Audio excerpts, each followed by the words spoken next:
We made it. We made it, y'all. This is the last preview podcast, divisional preview podcast, I will say. You clicked on the title, you know what it is. It's the AL West preview. This is the AL West sans Mariners, so this is just 4 teams. I'm doing a Mariners-only preview pod, as this is a predominantly Mariners-biased podcast, but that's going to be dropping day before opening day, so Wednesday. And then this one, you're listening to this, maybe Wednesday as well, but this is dropping Tuesday, day after my NL West preview. Fitting them all in right before the season started, as I've promised, and I delivered. But thanks y'all for tuning in. It's the Chaos Ball Podcast. You know what it is. AL West preview. I don't have much preamble here. Let's just jump into it and preview the division winner, the 2022 Oakland. No.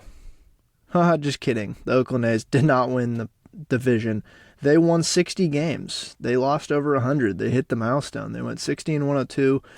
And maybe they got unlucky, but according to their Pythagorean win-loss, they actually won one more game than theoretically they should have.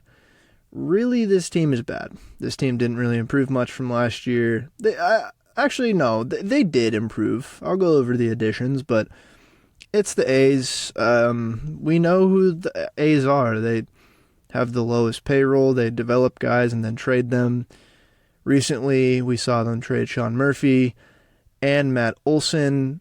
It's just how the A's exist. I don't know how there are faithful A's fans.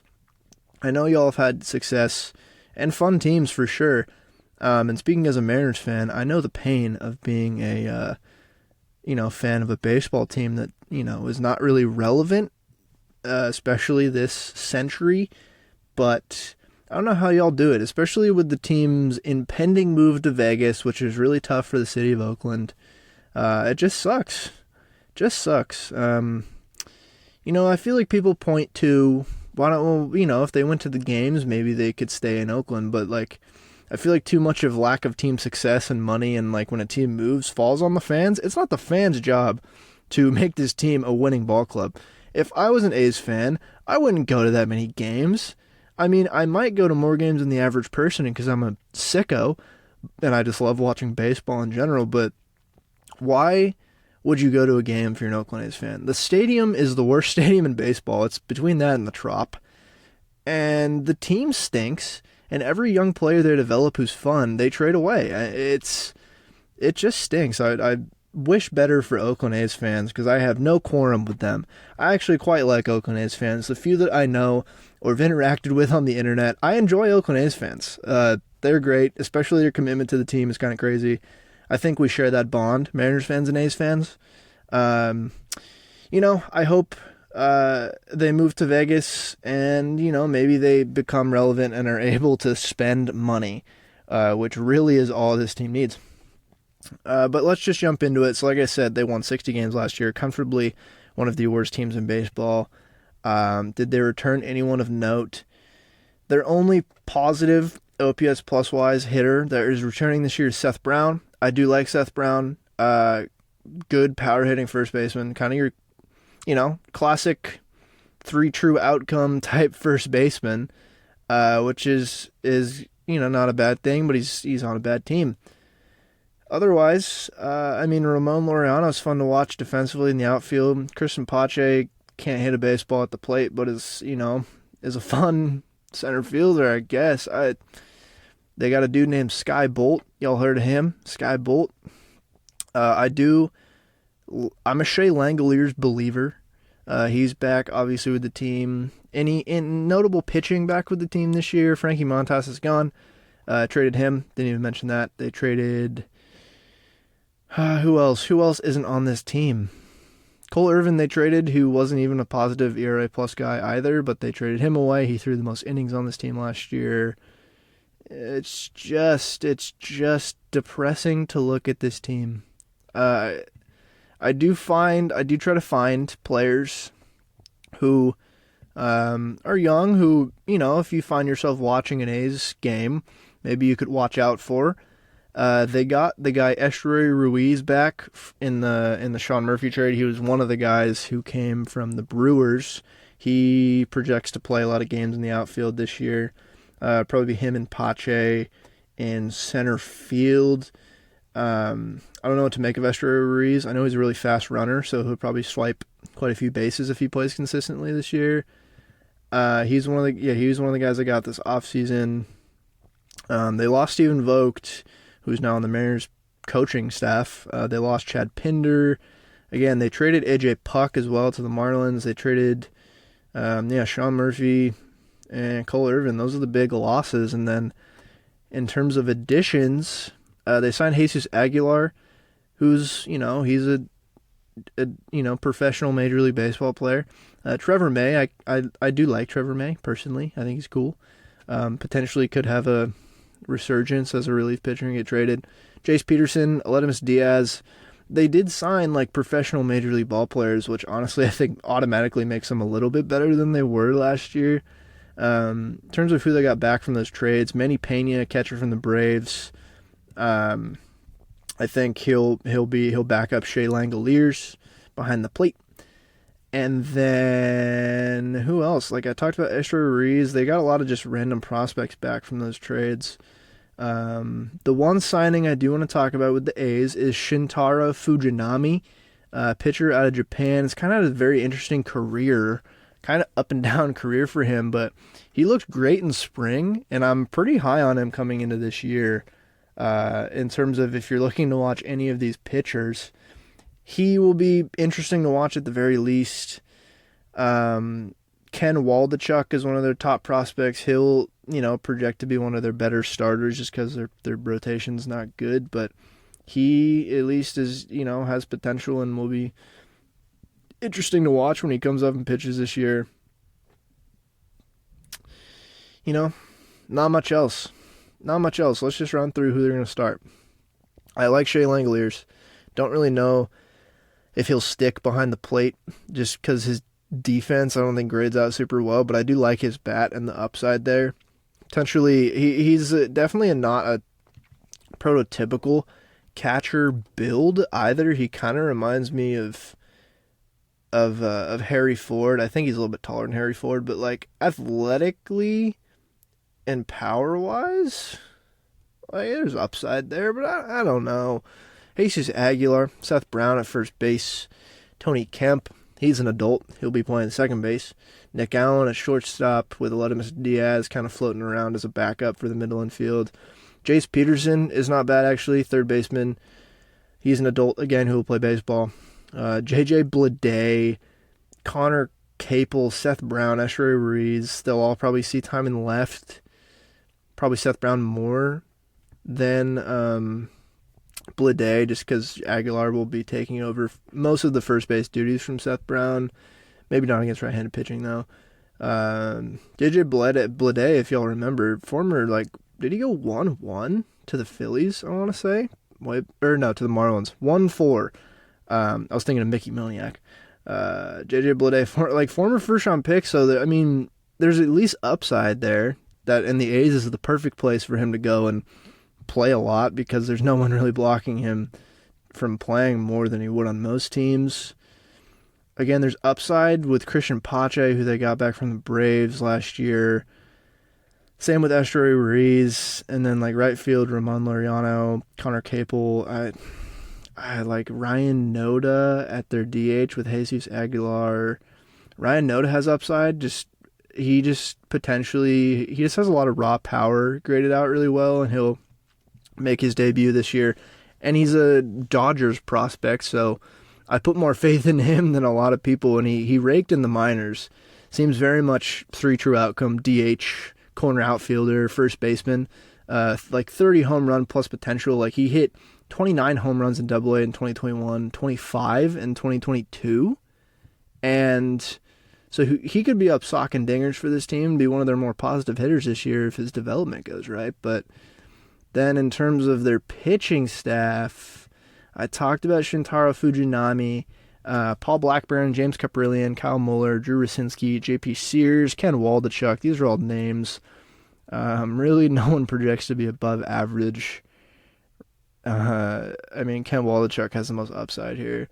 And Shintaro Fujinami, again, looks good in spring, but I don't put a whole lot of stock into spring training going into the year, especially with a guy we haven't seen pitch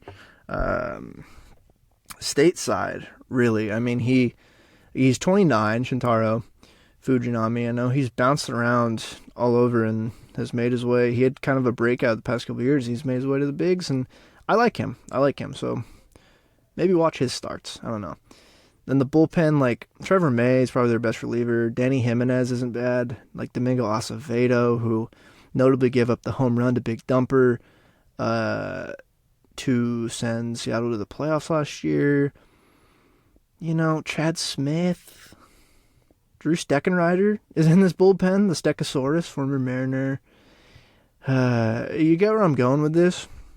I'm going straight to the over-unders because I don't have much else to say about the A's, except I'm sorry if you're an A's fan. Just about the state of this team. I really am sorry. They are the lowest projected team on this list, lower than the Nationals by a game. 59.5, though, I'm taking the over.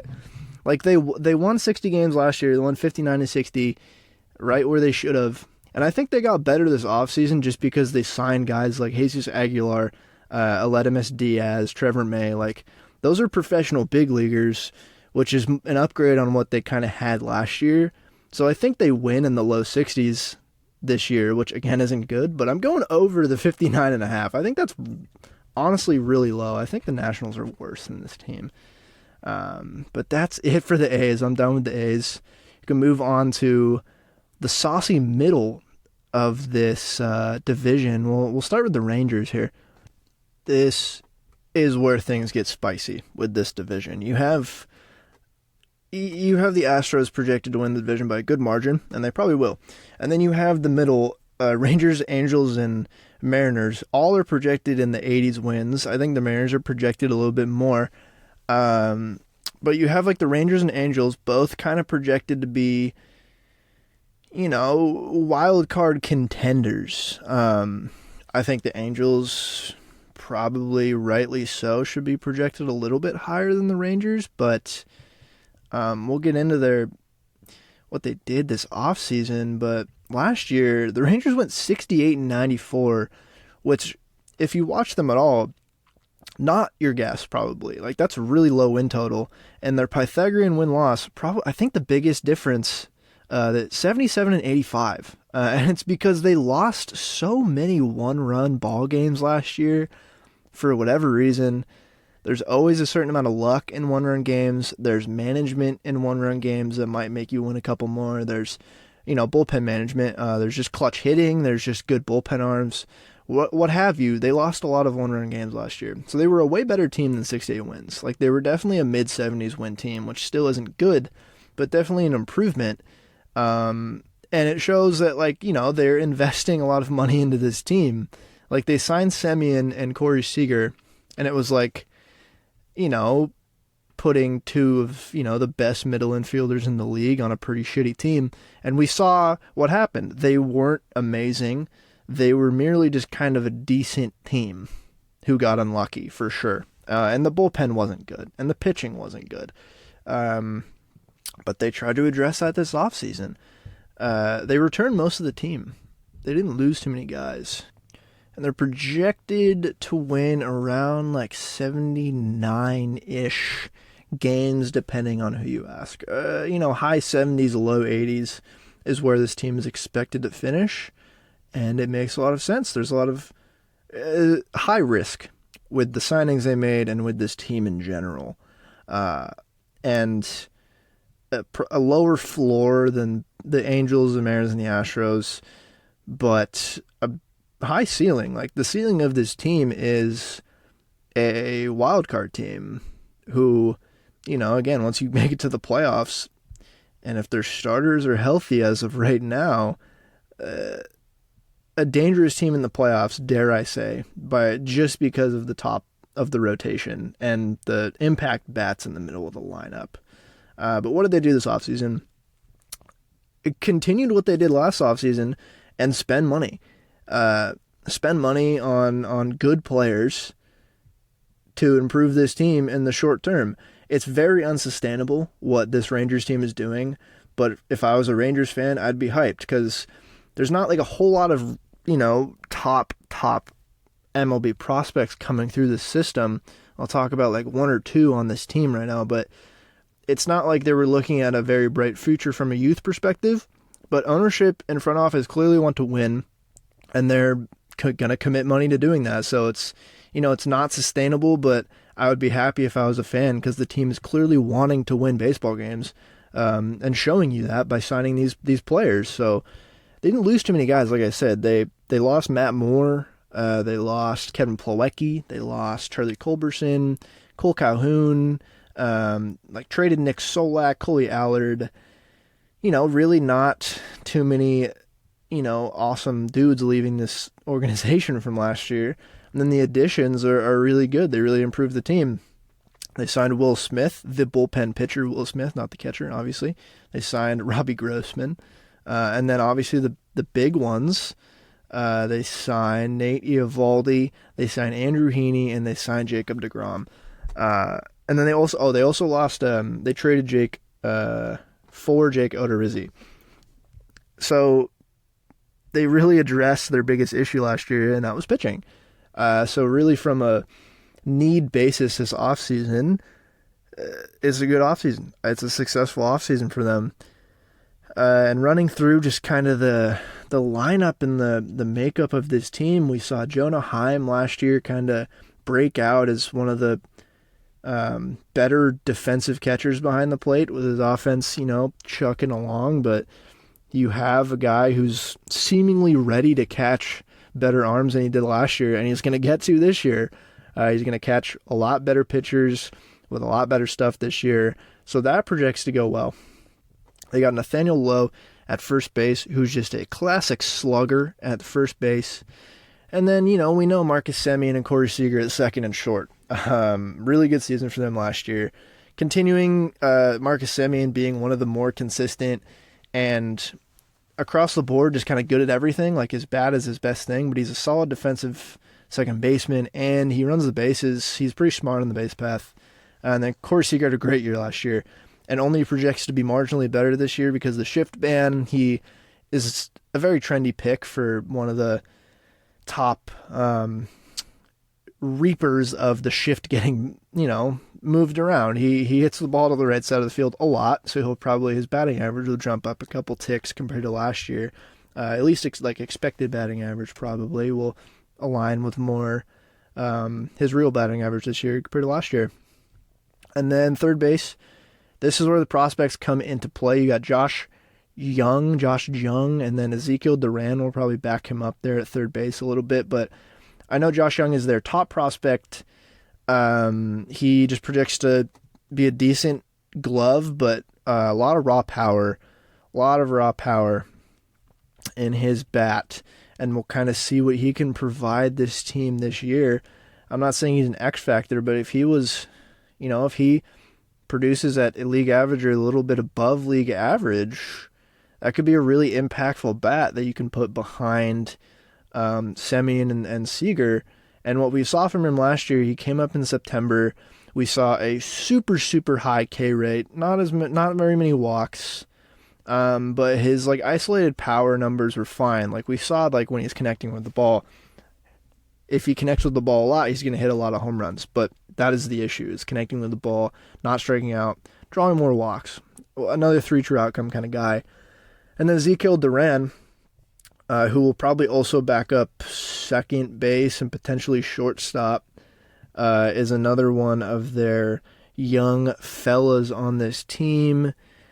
And he also kind of projects similarly. Raw power kind of, not off the charts, but raw power is his best tool, and power in general is his best tool. We saw him play more games than Josh Jung last year, with more similar stats, but not as extreme. He struck out about league average rate, didn't draw as many walks as I'd like to see, but again, if he connects with the ball, he's going to connect with the ball pretty hard. And those two guys are projected to slot in as their 1 and 2 third basemen. And again, if either of those guys can produce at a decent level, that's huge for this team. And then moving in the outfield, Robbie Grossman and Bubba Thompson will man left field for them. I don't really believe in either of those two to be great. Bubba Thompson's real fast, but that's about it. Leody Taveras in center, although he's hurt right now, so I'm assuming we'll see Bubba Thompson out there playing center field. And then right field, Adolis Garcia. I like Adolis Garcia a lot. Another just raw power guy. There's a lot of strikeouts in this team. There's a lot of strikeouts and not a lot of on base in this team. But at least it lends itself to the ballpark they play in. That's good. I mean, the team is kind of built to hit dingers, and that's probably what they'll do. Like, Adolis Garcia is real fast. But he had 27 home runs last year. He's a potential. His ceiling, I see him as like a 30 guy. Like, that's his ceiling. He was a 2020 guy last year, 27 home runs, 25 stolen bases. I see him producing 2020 seasons from here on out if he's healthy. He was really healthy the past 2 years, and I just like Adolis Garcia a lot. He strikes out a good amount and walks a little bit below league average. Again, very emblematic of this entire team, but that's fine if you're putting up 27 home runs, 25 stolen bases. Like, I'll take those numbers any day of the week, and it's not an outlier. All of his expected stats look pretty similar. 112 WRC plus, really strong arm and really fast in right field, so he's kind of built for right field, just in terms of throwing guys out at the plate and stuff. I like Adolis Garcia. Definitely their strongest outfielder. Center field and left field are huge questions, massive questions for this team, and that's where I can see it faltering a little bit, especially because Leody Taveras projects to play the most center field, and he's hurt with an oblique right now. I don't know what his outlook is, but DH would probably see a little Mitch Garver, backup catcher DH, maybe a little Brad Miller, maybe a little Josh Jung if he's not playing third base very well. I don't know. Josh Smith is in here. That's kind of the offense. Again, a lot of strikeouts, but two premier bats in the middle of the lineup. I think Adolis Garcia is good. Nathaniel Lowe's good. Jonah Heim offensively is, whatever. But like Nathaniel Lowe, Marcus Semien, Corey Seager, and Adolis Garcia as your top four hitters is good. It just falls off pretty steeply after that, with relying on Josh Young to produce a lot this year, which he could. I just don't know. His strikeout rate was so high in his small sample last year, but they obviously hope he can cut down on that and hit a lot of dingers like the rest of this team probably will. And then pitching is just so interesting. Martin Perez, by far their best pitcher last year, threw a lot of innings. Just a workhorse, had the best year of his career. I expect his raw numbers to kind of regress this year, but I do expect him to still throw the most innings on this team, and that's really all you can ask for at this point. John Gray, again, I don't know, he'll probably throw a lot of innings. I'm not super high on John Gray. And then their new signings, Jacob deGrom, Nate Eovaldi, and Andrew Heaney. Andrew Heaney finally has had the breakout we've been expecting from him the past, how many years has he been on the Angels? 5, and then he goes across the city to the Dodgers and puts up great numbers in his limited time with the Dodgers. And so there's optimism there. I worry about his health. I worry about if that was a fluke. But then you got Nate Eovaldi and Jacob deGrom. High risk. Very high risk. Particularly like this whole rotation. I'm not worried about Martin Perez staying healthy. I'm worried about the entire rotation staying healthy, because after those 5, it gets pretty ugly. You got Dane Dunning and like Cole Reagans and Jake Odorizzi. Like, I'm not wanting those guys to throw more than 50 innings in a starting role this year. And they might end up having to, because Jacob deGrom will probably get hurt. He's already a little hurt. Nate Eovaldi, again, health is a question mark, and just production is a question mark from Nathan Eovaldi as well, because he's just been such an up and down pitcher his whole career in terms of production. So you can kind of pencil him in to do something, but he's just real volatile. And Jacob deGrom, no question about it, when he's throwing the baseball, is the best pitcher in the league. And it's not super close. he is the best pitcher in the league when he's throwing the baseball. And I think probably if he throws, I don't know, 20 starts would be a rousing success this year for them. And again, if they manage to squeak into the playoffs as a wild card team, your top guy being Jacob deGrom, if he's healthy, is huge to win that first game. And then maybe Nate Eovaldi, a combination of him and Heaney in the next game, Martin Perez in the third game, giving your team an opportunity to win, giving you a quality start. I'm just saying the top of the rotation can get a wild card series and win it if they're healthy. And it's mainly because Jacob deGrom, you put him in, you're probably going to win that ball game, man. He's insane. He is insane. The bullpen is where things went awry for this team last year. I think the starters just didn't work deep enough into games last year. They got shelled early. Besides Martin Perez, they just got shelled early. They didn't give the bullpen much of a chance to even close games out. And then, if they did hold it to a one-run lead and keep it that way, the offense didn't really deliver for them. Like, they have Jose Leclerc out there, Jonathan Hernandez, Brock Burke, like Will Smith they signed, Josh Boers, Cole Reagans will throw in the bullpen, Ian Kennedy's out there, like Dane Dunning, Odorizzi, all those backup starters I said will be in the bullpen as well. I still think it's thin. I think it's pretty thin. And any injuries to this pitching staff, I can see things going real awry. So this team is very low floor, like mid-70s win total, low 70s even floor, and potentially mid to high 80s ceiling is what this team is. It's almost entirely based on health of their pitching staff. And the bottom half of the lineup is bad. The bottom half of the lineup is not good. But the top half and the middle of the lineup is great. So, this team, like everyone else got better in this division too. The Mariners got a little bit better. The Angels got better. The Astros, either remained the same or got a little better. I'll talk about them. And, the Rangers got better too. It's a tough division. It's a very tough division. And then another big ad I haven't even talked about yet. They hired Bruce Bochy as their manager, which I think will win them a couple more games this year. He's a real big league manager. We know he can win. He's not going to come out of retirement to lose games. He's going to want to win. And so I think it makes this team a little bit more scary that Bruce Bochy is their manager. And it's very hard to predict. It's so hard to predict health.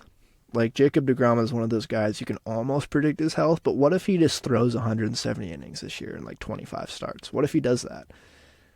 That raises the ceiling of this team exponentially. And then prospect-wise, not really looking out for many prospects this year, besides Josh Young. That's really it. Not a very good system. And that's it for the Rangers. What is their over-under? It is 82.5 on BetMGM. Ooh. 82.5. I'm going to take the under. If it was like 80.5, I might say over. But I'm going to take the under on 82.5 with the Texas Rangers. And that is a wrap for that team. And now we can move on to talk about the Los Angeles Angels of Anaheim. Could this be the year, y'all? Could this be the year? The year we saw Shohei Ohtani and Mike Trout face off in the championship of the WBC. Do you think that bodes well for these Los Angeles Angels? Could this be the year they finally make the playoffs and make a run? Who knows? It's definitely a better team than they've had in a while. That's for sure. This team last year, they ended up 73-89 with a 76-86 Pythagorean record. Mike Trout missed a lot of last year. Well, I shouldn't say a lot. He played 119 games. He missed a decent amount, but when he played, he was MVP caliber, as Mike Trout tends to be. Shohei Ohtani was insane. Probably would have won MVP if it hadn't been for a certain New York Yankee hitting 62 home runs and putting up like 11 WAR. Shohei, you still could have made a case for him being the MVP. If he plays a full season, he should theoretically be the MVP every year because he's doing insane MVP things at the plate and pitching. It's people, I feel like, are getting tired of hearing about how good Shohei Ohtani is and how much praise he gets, but I don't think he gets enough praise, dude. It's insane what he's doing on the baseball field.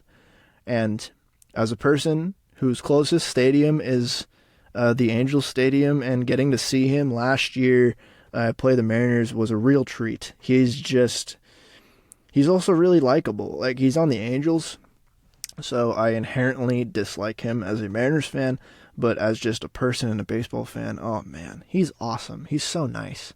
I mean, the speech he gave before Japan played the U.S. in the final of that game was like, we respect them, but we shouldn't look up to them because we're trying to beat them. And he's like, he should have just looked the U.S. team in the eyes and been like, hey, we all really respect you and we look up to you, but it's because of that we're going to beat your ass and win the WBC.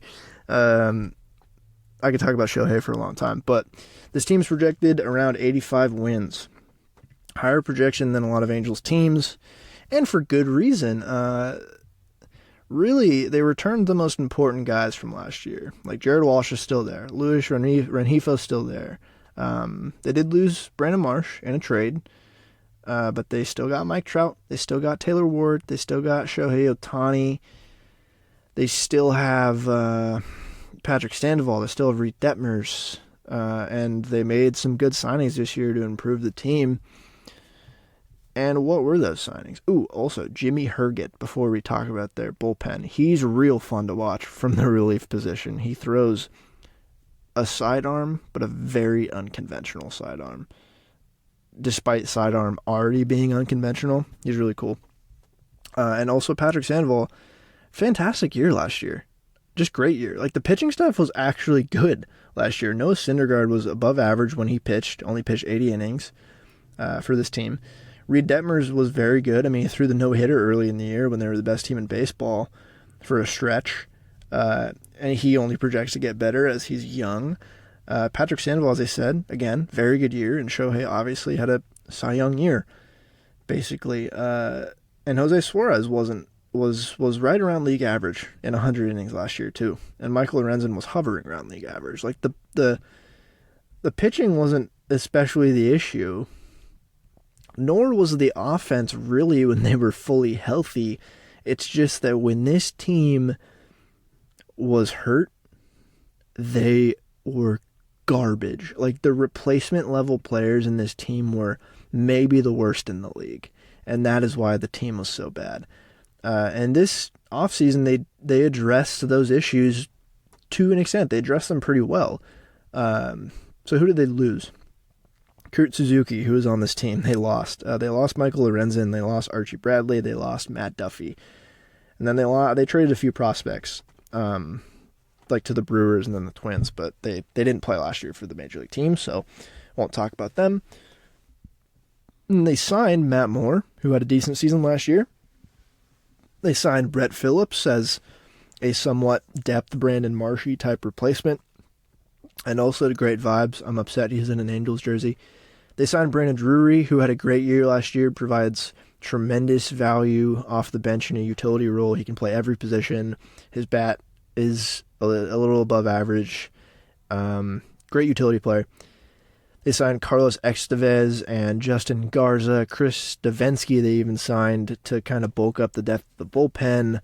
Then their big signing, I guess, was Tyler Anderson, which helps their rotation just in terms of innings. He'll throw a lot of innings and bulks up the rotation. So they addressed a little bit of the pitching needs, but then they also traded for Hunter Renfroe and Gio Urshela.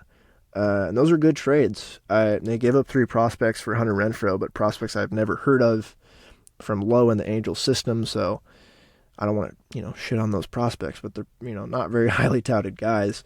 And Hunter Renfroe will be a starter for this team and hopefully provide some stability and play a lot. And then Gio Urshela, they needed a shortstop / third baseman, because as much as they'd hope Anthony Rendon plays a full season, he probably won't.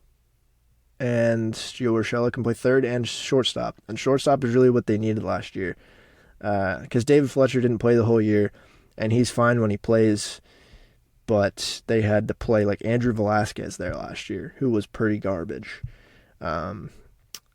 And so really what this team did is raise the floor. The ceiling remains the same. The ceiling is if Mike Trout and Shohei Ohtani are playing, this is a potential playoff team who can make a run. The ceiling is entirely based on those two players.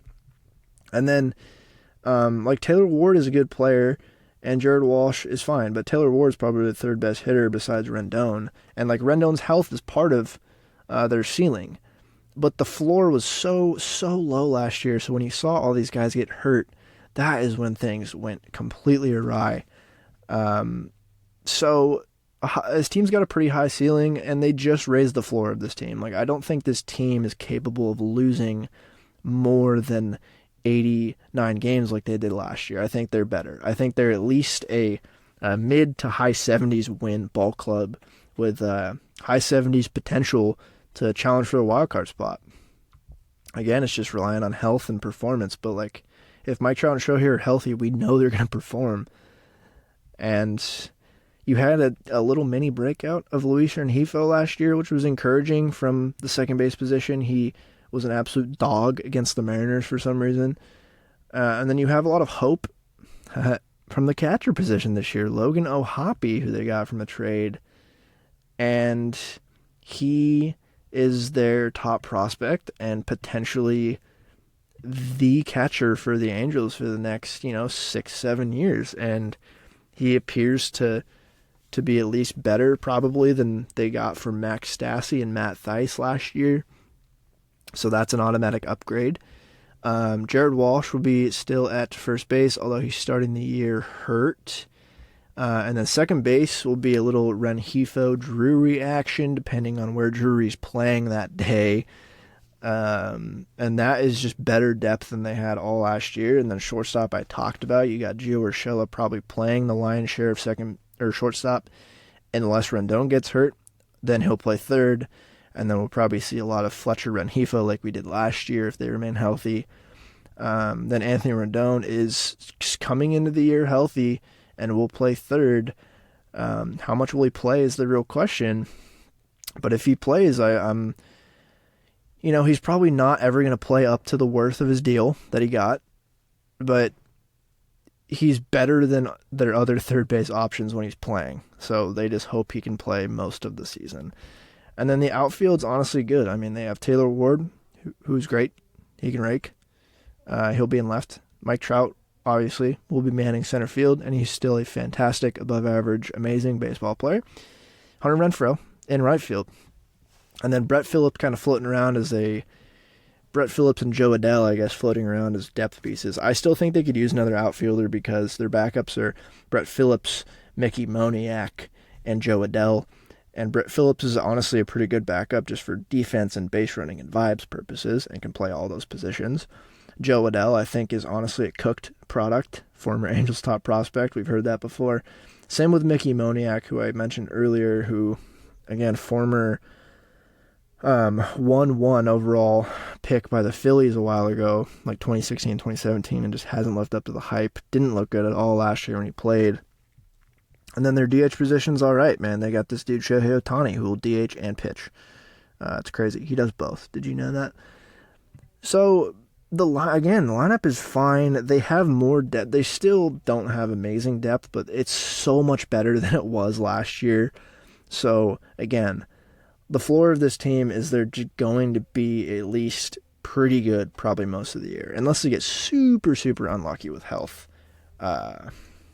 And then the pitching staff, Shohei, the ace, Patrick Sandoval, like I said, Reed Detmers, Jose Suarez, and Tyler Anderson. That is a good five.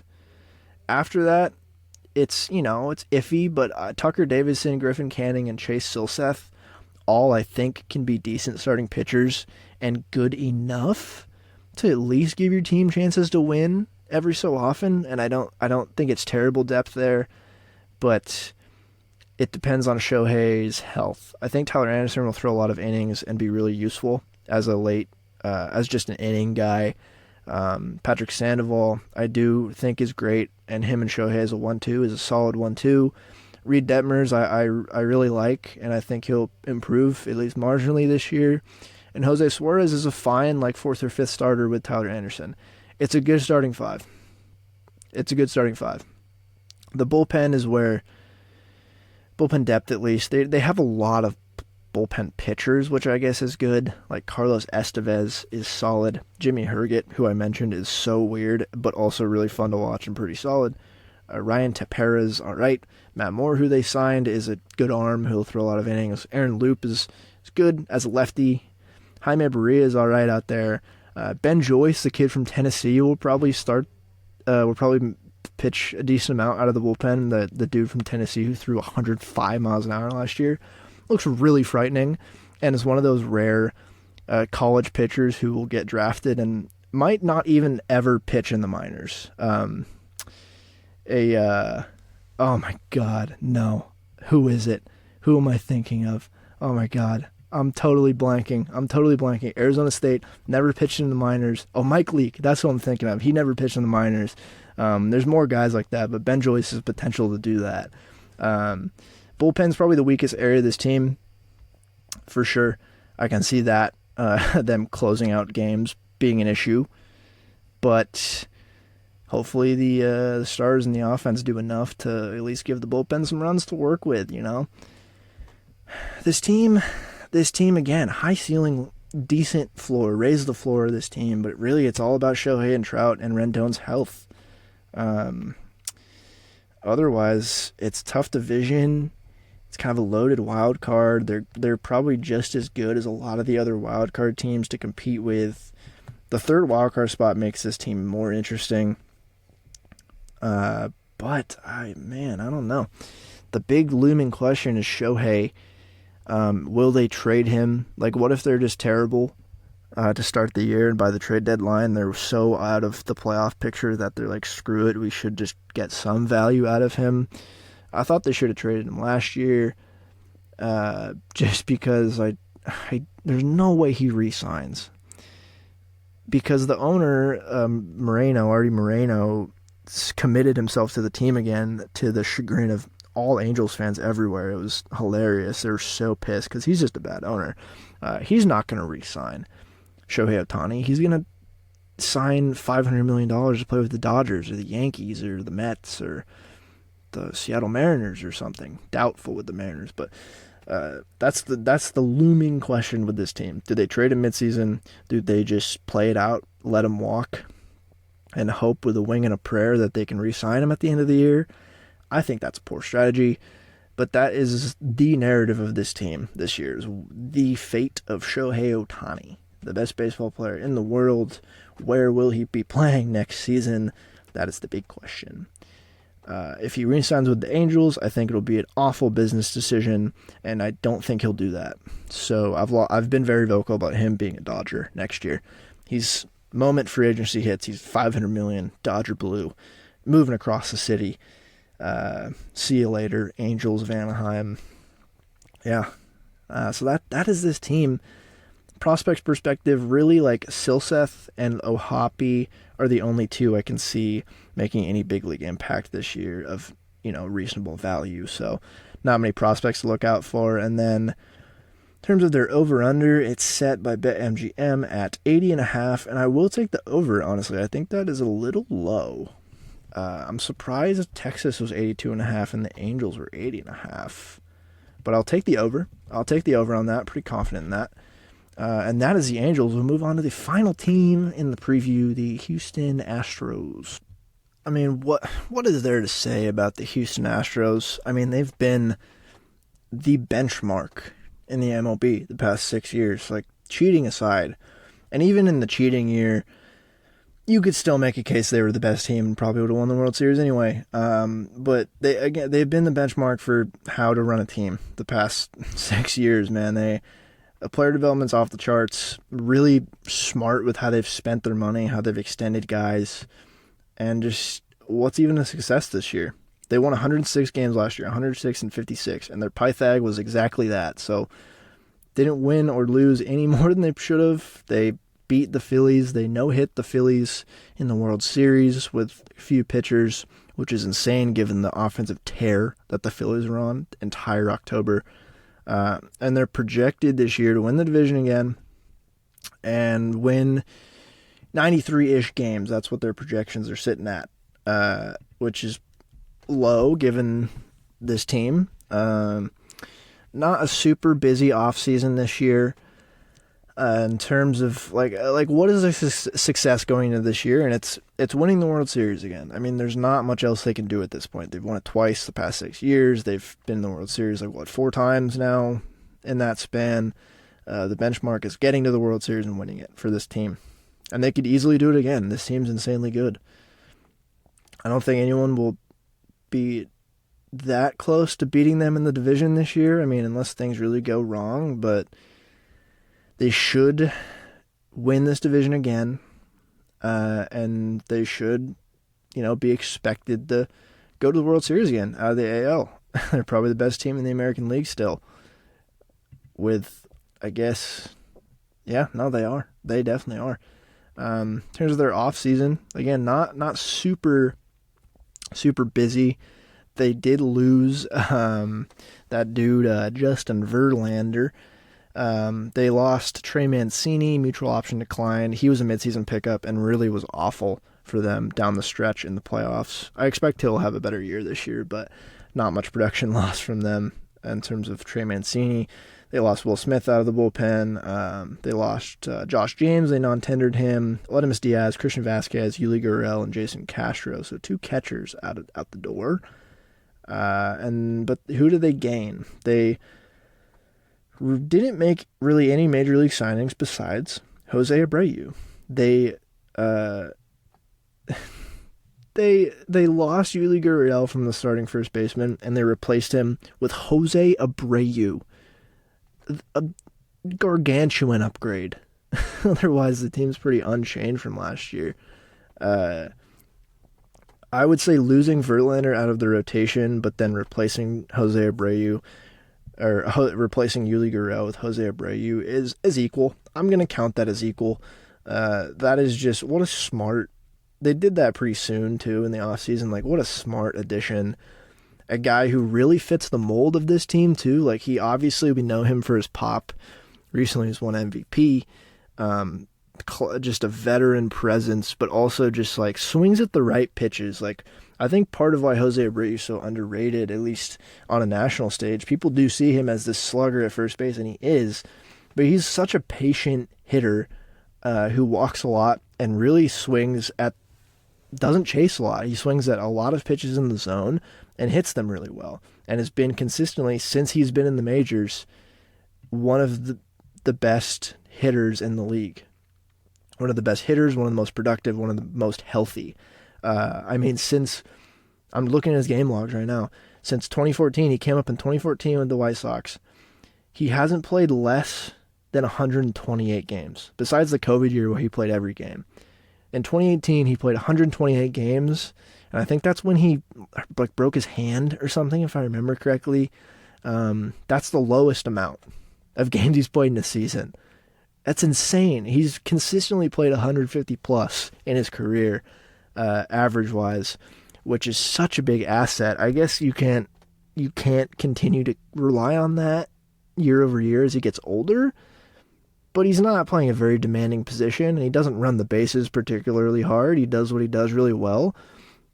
And I think this year he'll only project to have more home runs than last year because White Sox, their home ballpark doesn't lend itself too well in terms of park factor to right-handed power hitters, but boy did the Crawford boxes do. So I think he'll only increase his power from last year, I guess, unless he really dips in strength. But what a signing. Really aggravating signing. Just so smart, so prudent. So Astros. But that's their first baseman. And then, most importantly, they kept Martin Maldonado, who's been a staple of this team for years. One of the prime examples of an awful hitter who's constantly hitting ninth in their lineup, but one of the best defensive catchers in the league. One of the, pitchers have talked about how awesome it is to throw the ball to Martin Maldonado, and that is so pivotal to winning a World Series. If your catcher can hit and be good defensively, that's fine, but when your lineup is this good, you don't need that, and they haven't. And then backing up is interesting. The backup catcher is an interesting conversation. Corey Lee, one of their top prospects, will be the backup this year instead of like who I said they lost, like Jason Castro or Christian Vasquez.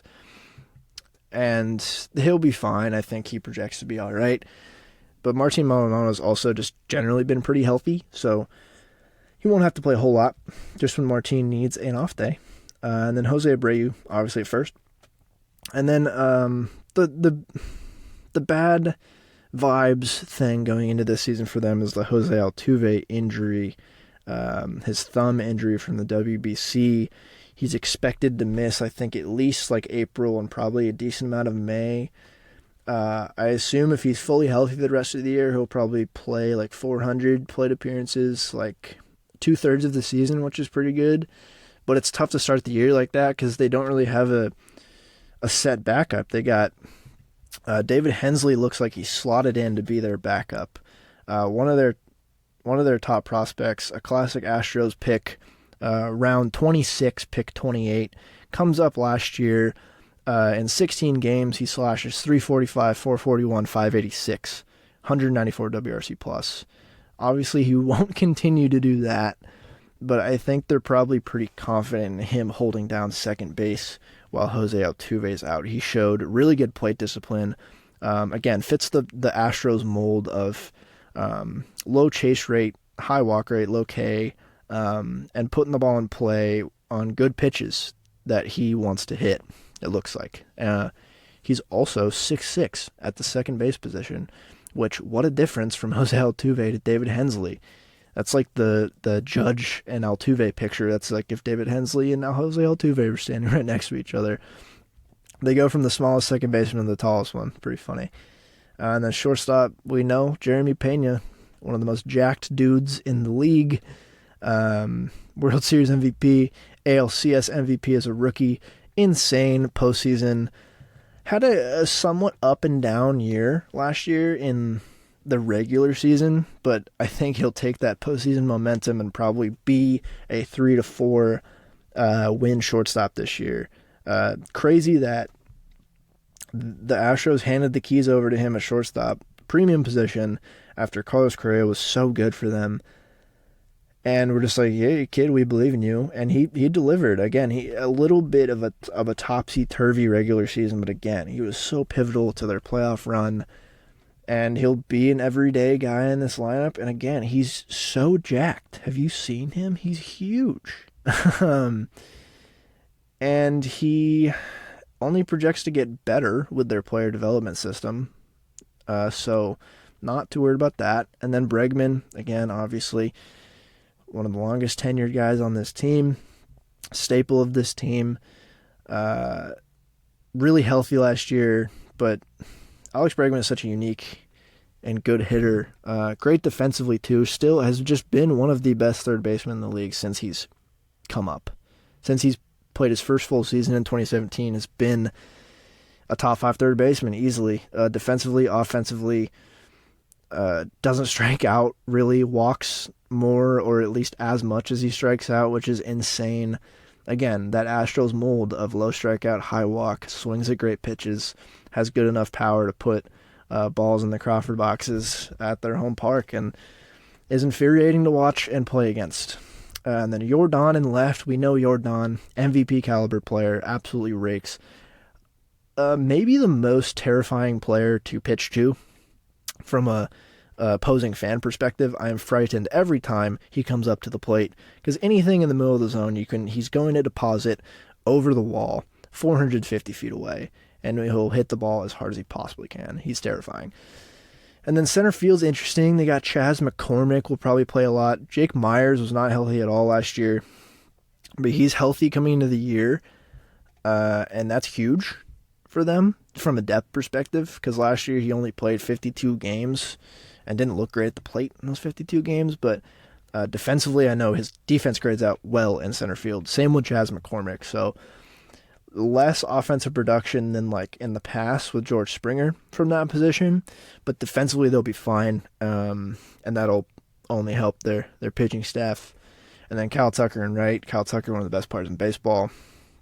All around great player, good fielder, good base runner, amazing bat, just comical his swing. To be honest, he swings his bat like a cartoon character. Like it's like Fred Flintstone swinging his club around. That's what Kyle Tucker looks like when he's swinging his bat. Looks like he's a bigger and longer bat than every person in the league. And like every time he hits a ball, it's just like the sound effect of like wallop. Wallop. Wow. Like that's what it sounds like to me coming off the bat. It's so weird. Such a unique swing, but he's a great player. Also infuriating to play against. Oh, and they re-signed Michael Brantley, who will DH for them for the most part this year, which is a good signing, re-signing. I know he was injured for the playoffs last year.